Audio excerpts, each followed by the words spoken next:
The PTI has called for the protest march on the 24th of November, demanding for the release of Imran Khan and other PTI prisoners, the return of the stolen mandate of the PTI, and also for restoring independence of the judiciary. Remember, Imran Khan has been in jail in multiple cases since August 2023.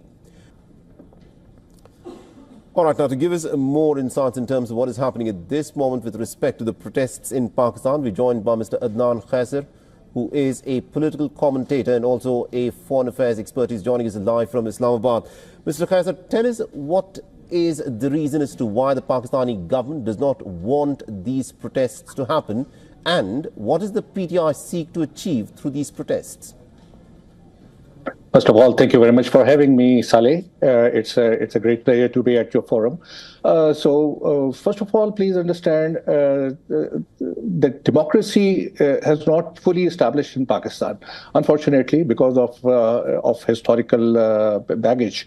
The army had played a very significant role in the democratic evolution of Pakistan. So, I've been a biggest proponent of why the army has played an important role. But this is apart from that. So, democracy has not fully established in Pakistan as per its full definition. So as per democracy, it's a fundamental right for any political party to hold peaceful protest. But we have seen a few days ago that the Islamabad High Court had given a decision that that this is going to be an illegal protest. So all government machinery is against holding this protest. PTI on one hand tries to stay relevant. We have seen that in the past about few months, the economic situation in Pakistan has changed for a betterment. So IMF loan installment has arrived. The stock market is booming, and so many economic indicators are. So the army chief has recently stated, he has felt satisfied publicly that those doomsayers who were saying that Pakistan cannot sustain itself are being negated. So the rupee is strengthening, many things apart from the terrorism and other things. So PTI wants to stay relevant, but this is not conducive to the sitting government. Sitting government, is again a puppet. We have to accept this rationality that it is staying on the clutches of the institution of army. And why the army does not want PTI to come into power, that's a different discussion. But again, they would not allow the PTI to hold protest. I do not know what happens tomorrow. We are stuck in our homes, and we do not.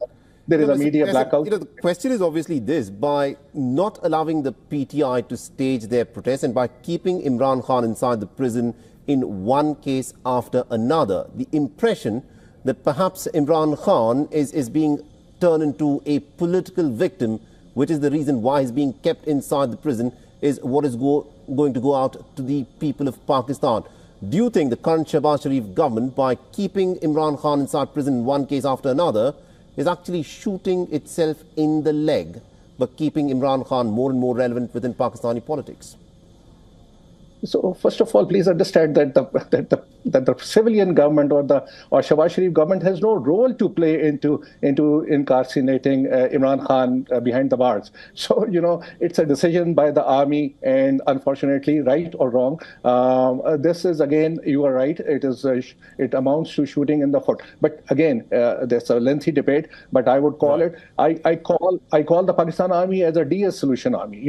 They follow a directing staff solution. So in the past, for the past about 75 years, it has been following a blueprint of containing the political unrest in the country through different means. So, they do not want a political party to gain strength. And, unfortunately, Mr. Imran Khan is also stubborn. There has been overtures paid to him for various kind of concessions, but he is adamant not to concede. And that is the fundamental aspect that the army is not been able to budge from its stance and not allowing Mr. Imran Khan to come on the street or out in the open. And unless some foreign forces, some international players play a role, which obviously Mr. Trump is expected to play after he comes into the White House,